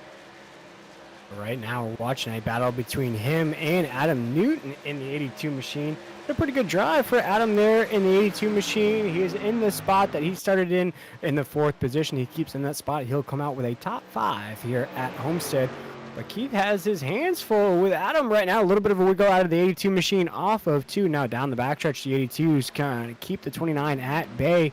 There's some other drivers behind these two. You're looking at the likes of Justin Lumpkin there in the 18, still in the top 10. Adam Newbert in the 4, still in the top 10 and 7th. Robbie Richards in 8th. And we have some big movers still inside the top 10 as well there, Jacob. We have Cody Knott right there in the 26, up 21 spots from the drop of the green flag. Also, Trey Pitts is right there rounding out our top 10. Yeah, and Derek Kilgore started 28th, and he's all the way up to 11th. So, excuse me, now he's up, now he's down to 12th. But still, you know, a lot of these guys that were in the back are still able to move up from their starting positions. So that's always big, you know, to see guys having those biggest movers of the race and see, you know, where they're going to be able to stack up. But coming to the line right here, Stephen Thomas ran a 35 flat. We're going to see what Keith Bradley's going to be able to run right here. Looks like he ran a 34.2, 0.8 of a second. He's got it down to almost 3 seconds, almost 2 seconds, to be honest with you, Will. Right there at that threshold, almost 2 seconds. Joey Doucette has not pitted yet. So Stephen Thomas has got around Christopher Blanchard. Now Keith Bradley's got to be able to get around Christopher Blanchard. He's catching Stephen Thomas, but like I said, when he gets there, is he going to have enough tire to be able to do anything with it? Yeah, you're starting to see Chris Blanchard in the 9 now starting to suffer the consequences of not heading down pit road. The 9 machine is just sinking down the grid. Still going to be a good run for the 9, depending on where he shakes out when he does eventually head down pit road. If he does here in the late stages of this race, could possibly scrape out a top 10 for that 9 team.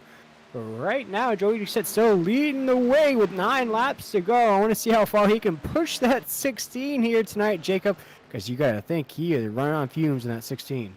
Yeah, he's running on fumes, and like I said earlier, he's just waiting on that caution. He's trying to see if the caution may come out, and if it does, then he's going to look like a genius if the caution comes out, because every single one of these guys, Stephen Thomas, Keith Bradley, Adam Newton, Christopher Blanchard, Justin Lumpkin, Adam Newbert, the whole lead, I mean, everybody that's on the lead lap, they're ducking in and they're going in and getting tires because they're going to be crazy if they tried to stay out. So Joey Doucette's praying for that caution, but it hasn't come out yet. But eventually, I mean, this is the gamble that you take. These are gambles that these drivers take, and this is the situation. I mean, this is the playoff system. This is the deal of people taking gambles, trying to make it into the next round, trying to get a win.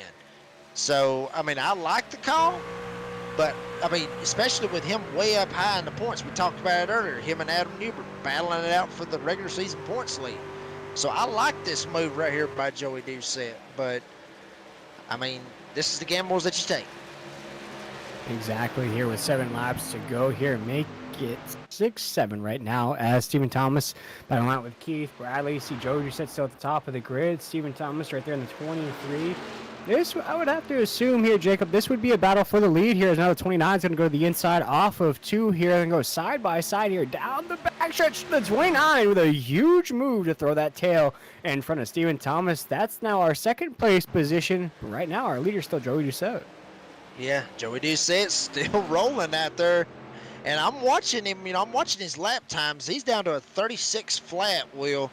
Stephen Thomas and Keith Bradley sitting there running right around 35 flat, 35 fives that last lap. But, wow, Keith Bradley caught Stephen Thomas in a hurry. He's got that truck hooked up and has not really lost any speed. So I'm not real sure exactly what happened to Stephen Thomas. I thought he was going to be able to save enough of a tire and have something for Keith Bradley when he got there. But, I mean, from what it looks like, Keith Bradley just had the right move and the right adjustment to be able to just drive away with it. But, well, Joey Doucette, he still hasn't pitted, so maybe there's something we don't know about that. Maybe he saved some fuel. Maybe he saved a little bit of fuel or something. He's going to try to stretch it.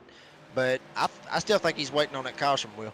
Yeah, it looks like here is going to cross the line here, make it 4 laps to go. When he was battling out there with Dana Shepard, the 45, who was a lap truck, you saw his speed go way down, way down. And I think it's because he had to go to the high side of the racetrack. You watch now the 16 goes into 1 and 2, prefers that low side. So maybe he's conserving on the low side of the racetrack. When he got topside there with the 45, he lost a lot of speed. That interval between him and Keith Bradley went down to about 3 seconds. Now the 16 with 4 laps to go, you would have to assume with 13-second lead, he would have it wrapped up. The last time he hit it down pit road was lap 94. If the 16 can do it, he will run out of gas doing donuts. Yeah, I mean, it doesn't matter when you run out of gas. If you're able to make it that far, Will, as long as you make it to the checkered flag, you could run out of gas going into turn 1 after you get the checkered flag. Right. It doesn't matter. As long as you're able to get it to the checkered flag, that is all that matters. So I'm sitting here watching 36.9. He might get it. He might get it. Wow. I mean, I honestly thought he was just waiting on the caution, but I think he fooled every single one of us, Will. I think he is trying to stretch it out as much as he can on the field. So he might, like you said, he might be able to pull this off. And now he's putting lap cars in between everybody. He'll let the Huck Whittington there in the 00. If he wants to go by, he'll let him go by.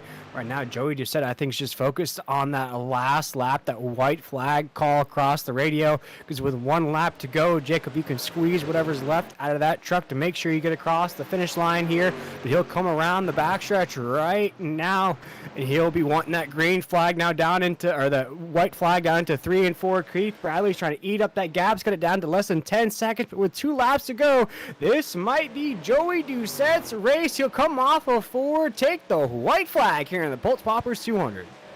Yeah, and right now is when you don't want to run out of gas right now, Wills.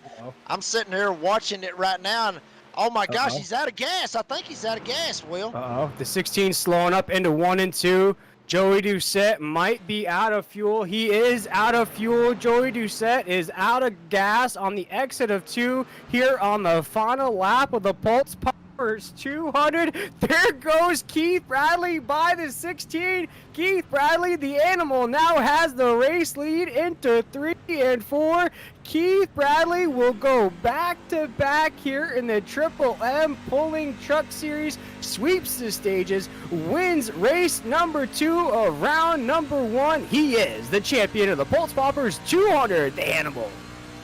Wow, I mean, big turn of events right there at the end of that last lap, where Joey's still trying to get past the rest, just trying to get going. Maybe he can get a hold of Keith Bradley and see if he can give him a push, at least try to get him to the line. But like I said earlier, Will, this is the chances that you take. These are the gambles that you take in this playoff format. But Joey Doucette, you know, was able to make this gamble right here, and he tried it. So he had enough of a cushion, and he had enough of what he could try to get as far as the points to be able to attempt this gamble. And like I said, hats off to him, you know, for making that gamble and trying it. But it just wasn't his race. He just come up just a lap short. Yeah, as the 16 trying to hobble his way to the start-finish line here, just trying to roll it. Surprised nobody gave him a push there, Jacob, when everybody went by at the end of the race. But, of course, we just saw the 29 of Keith Bradley. Here they come. They're going to push him across the start-finish line here. Chris Cinnamon there in the 3. Dennis Shepard there in the 45. And we'll see, we'll go over that top 10 here. Actually, the official results here as we wait for the 16 to cross the start-finish line. Our winner here tonight is going to be Keith Bradley there in the 29 machine. Second place here tonight is going to be the 82 of Adam Newton. Third place here tonight is going to be Stephen Thomas in the 23. Fourth is going to be the 18 of Justin Lumpkin. Fifth is going to be the 48 of Robbie Richards. Sixth is going to be the Adam Newbert in the 4 here in the 6th spot. 7th spot is going to go to Trey Pitts in the 21, up 21 spots from the drop of the green flag. 8th is going to go to our biggest mover of the race, Mr. Cody Knott in the 26, up 22 spots from the drop of the green flag. He's going to finish 8th here tonight. 9th is going to be Derek Kilgore in the 11th, and rounding out our top 10 is going to be Chris Blanchard in the 9. Yeah, and with coming in 11th right here, Chris Cinnamon. Then you got Dana Shepard is going to be in 12th. Huck Wigington going to be in 13th. Joey Doucette, the guy that almost won this thing, was a lap short, going to come home in 14th. Brandon Bullock going to be in 15th. Ashley Dodson in 16th. Dane Hagen, with that earlier incident that he had, right there at the start where he missed that shift and got himself in the situation that he was in, going to be in 17th. And then the rest of these guys, 2 laps down or more. Taylor Peacock, one of those guys as well. I'm sitting there looking at it in 20th.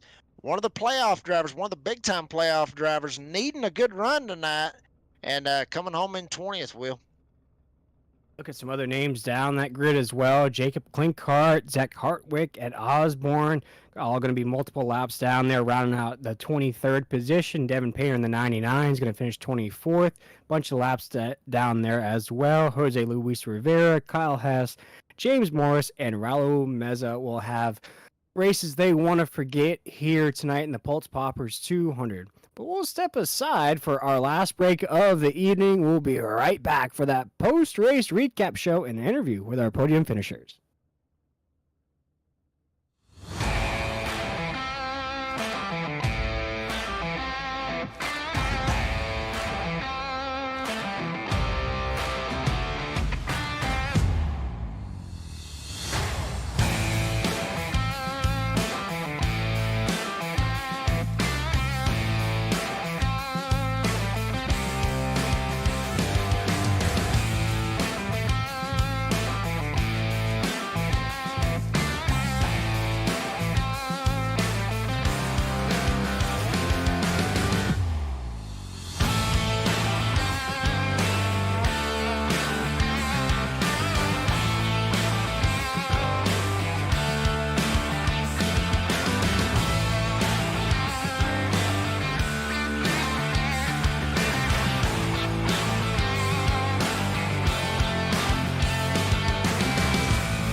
Welcome back, everybody, here on the Nazareth 360 Racing Network. We just saw the conclusion of the Pultz Poppers 200 here, where Keith Bradley in the 29 machine, the animal, gets his second win in a row. But that's not without the 16 of Joey Doucette running out of gas. Check up there on the last lap coming off of corner number 2.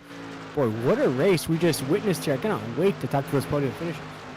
Yeah, I mean, and these guys were doing real good. I mean, hats off to all of them. Hats off to all 3 of them: Stephen Thomas, Adam Newton, and our winner Keith Bradley. I mean, just hats off to all of them for being in the right place, the right time, and having a very, very clean race tonight. Yeah, talking about Stephen Thomas in that 23 machine. I believe we're catching up with him on the radio. Stephen, you're going to come home third here tonight in the Pultz Poppers 200. I'd say that's a position you held down, I'd say, the entire night, top 3, top 5. Take us through this race here tonight. When did you know that the 29 was just a little bit faster than you? And when did you know that maybe a podium finish might be all that you can get? I don't know. Honestly, I never really felt that way. Honestly, I mean, obviously, I always think I can win. But I knew obviously he had the short run. Like I had nothing for him on the short run. Even if I pushed it as hard as I wanted, I couldn't get by him. But and we didn't. I guess I knew it when the caution came out, and I knew we didn't have that long run for me to get by him. I took 2 tires the last green flag pit stop to try to get a big lead, and I didn't think taking 2 would change the truck as much as it did, man. And I could not drive that thing coming out of that pit stop. So I guess that's when I knew it. Yeah, Steven actually ran an identical lap time to Keith, one of the fastest lap times of the entire race, a 33.92. You were pretty consistent in the top 3 up there. Did you like the old school format of tonight's race where you only had 2 on-track cautions where everybody sort of had to do that dirty work the hard way? Oh yeah, I love green flag running. It's my forte. It helps me out the most, I feel like, in this series, especially if I think it's going green like I thought it would tonight, man. The whole third stage, I was just really taking it easy, and I had a big run on those guys before that the one caution that we had came out tonight. So yeah, man, I always root for the green flags and the long runs, no matter what track we're at. And look at these playoffs so far. I believe you finished either in the top 5 or top 3 last week. You finished in the top 3 this week. Is this sort of what you want to do here? Just kind of keep it consistent, even if you don't win, you can just keep cruising through these stages. Oh, for sure. Yeah. 2 podiums for the first 2 rounds is great. I'll take it. Like I said, I really wanted to win in Richmond, my home track, and then I felt like I had a fast truck tonight, so I obviously wanted to win. I'm a little disappointed with third, but I mean, I can't be too mad. Like you said, it's helping me a bunch in the playoffs. I got a bunch of stage points tonight and a bunch of end of the race points, so I'm obviously sitting comfortable going into the next round. I can relax next race. Yeah, but I mean, I always want to win. Everybody wants to win. Yeah, the way you've been racing here these past couple weeks, I could see that 23 in that final 4. Those other drivers, the likes of the 29 of Keith Bradley, all those other guys. But here tonight, Steven, you finished third. You know the drill here with that podium finish. We'd love to give you drivers the opportunity to shout out anybody you had watching here tonight or any sponsor that made this race possible for you.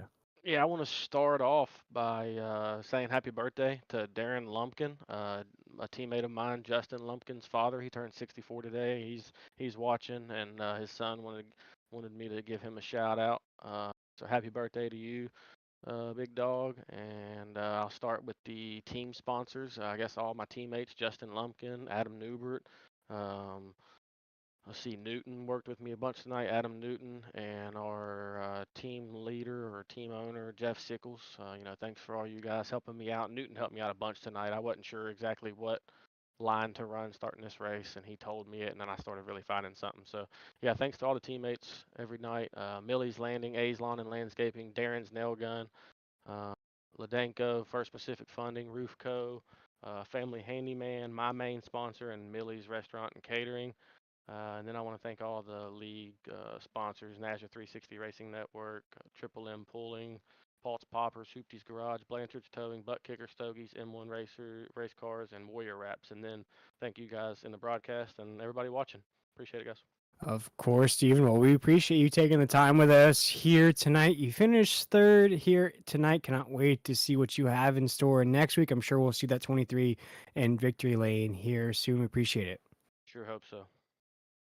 Yes, sir. That was Stephen Thomas, the driver of the 23 machine here tonight. But I believe, Jacob, you're catching up with our second place finisher, a name that we don't see up here very often. That's Mr. Adam Newton in that 82. Yeah, Adam Newton coming home in the second place position, and man, you had a great drive all the way. I mean, basically all race started out real good, and and was able to finish good. So tell us about your race tonight, bud. Yeah, it was a fun race. I was just telling Keith, and Steve earlier. I mean, it was a really fun race. If you had good track position and good guys to race around with that you could kind of trust. But yeah, otherwise, it was a blast. Yeah, I mean, and it's real big, to be able to race against guys that you trust, which is awesome, to have. It makes for a great race. And going into next week, it's gonna be a cutoff race for the first round in these playoffs, and it's gonna be at Auto Club. Usually you don't see the trucks run a lot at Auto Club, so this is gonna be something kind of out there. I mean, granted, we run a lot here on iRacing for Auto Club. But what can you expect for next week as it being a cutoff race? Patience. I love Auto Club. I've always liked the track. Patience and tire wear is going to win that race next week. Um, and I expect the regulars. I mean, this is my third race, I think, with the group. And what I've seen is a couple guys that are really smooth, and those guys are going to be up front. Well, this being your third race with the group, I mean, you are definitely making a name for yourself for this league. So hats off to you for that. Last but not least, you got anybody you want to thank, or anybody that's made this possible, or anybody that's watching?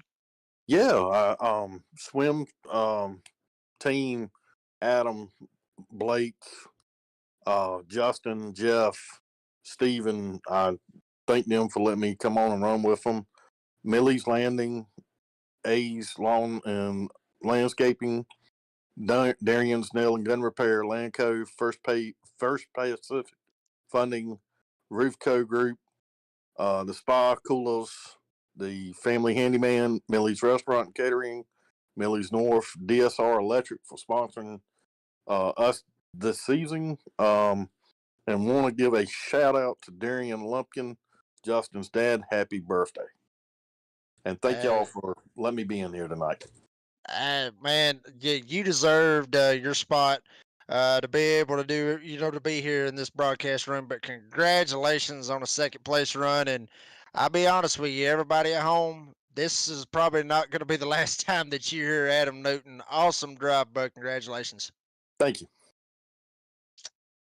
And that was the second place driver. But Will, have you caught up with our winner? Yep, I'm down in victory lane here, Jacob, with the animal. Now a back-to-back winner here in these playoff races. 29 Machine only had one win during the regular season, now has 2 wins when it matters the most.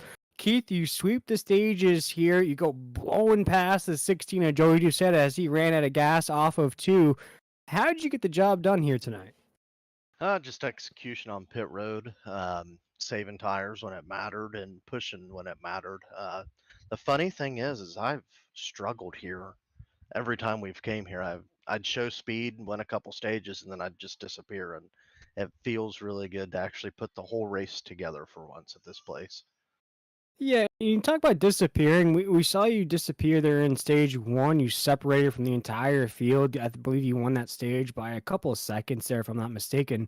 Then we started to see there towards the end of stage 2, of course, you get the stage 2 victory. The green flag waves for that last bit of racing. You start to feel a bit of pressure there. Did you start to feel the likes of Joey Doucette and Stephen Thomas start to put it on you a little bit there towards the end? Oh, for sure. Them guys are really fast, and if you don't save the correct amount of tire to where you can push towards the end when it really matters, they'll capitalize on it quicker than anything. And I was trying to save a little bit, but also stay faster than them and try to put a gap between us. But at that point, I figured, all right, I'm not going to pull away like I want. Let's just stay right where we're at. If anything, we'll lose the lead, but maybe we can make that ground back up in pit road. And it actually paid off without losing the lead, other than when I pitted. Trying to watch the 16 of Joey Doucette, whether or not he could make it the entire way. Did you know over your radio with your team that the 16 was not going to make it all the way and that at some point he was going to run out of gas?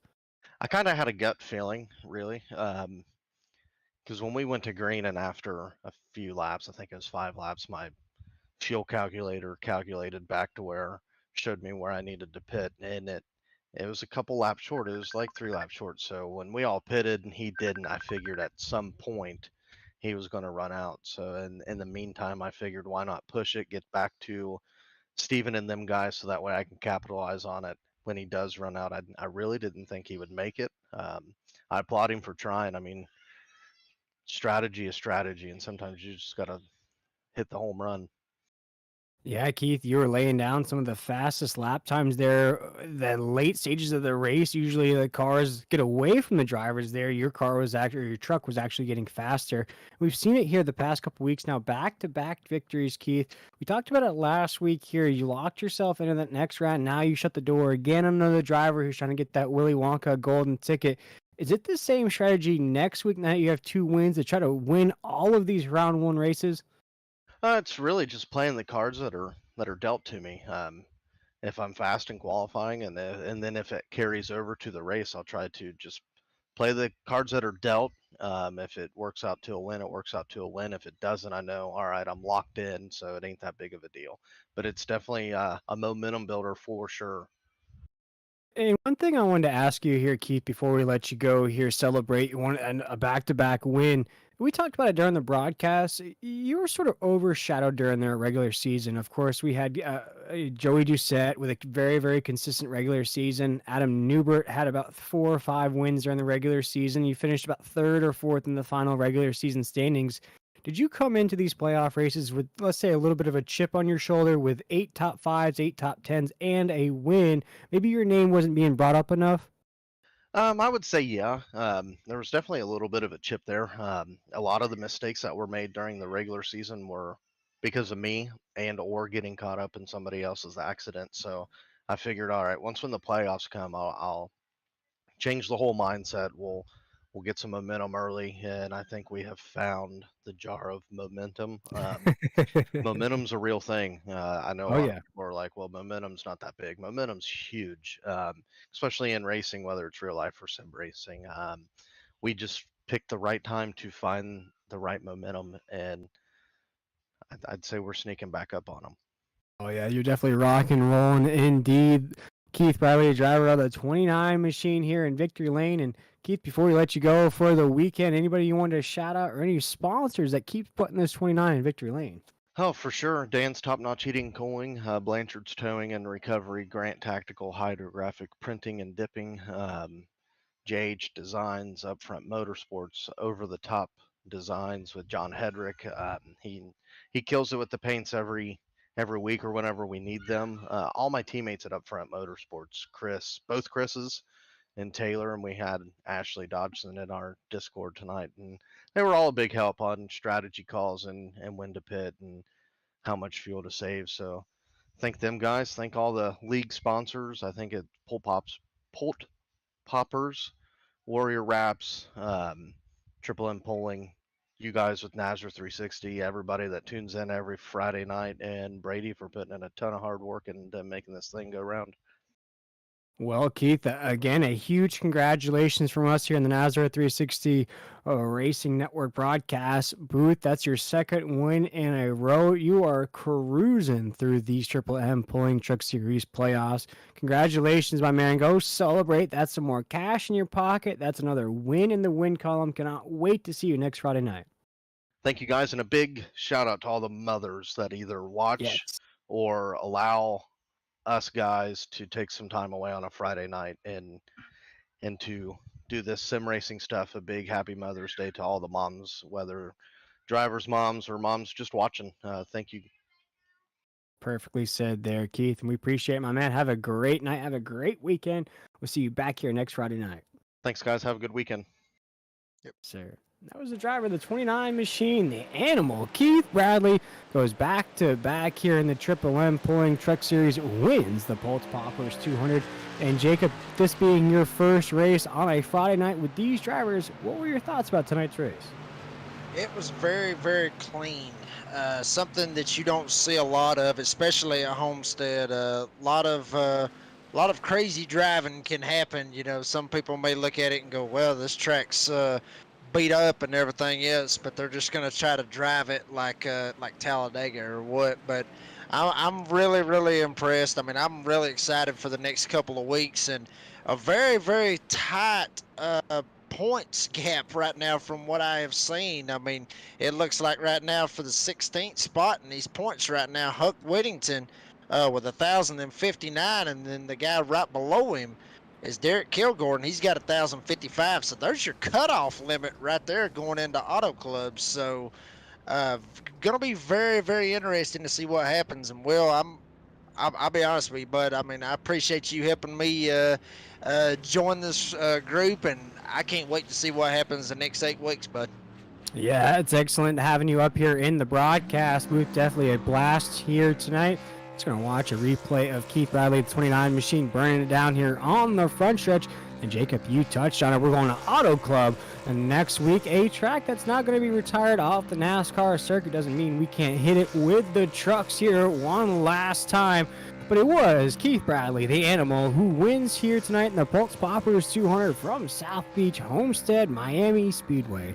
For myself, William Tiller, my co-host of the evening, Mr. Jacob Reeves, and Adam Flieger, the man providing all the excellent pictures, sights, and sounds of tonight's broadcast here on the Nazareth 360 Racing Network.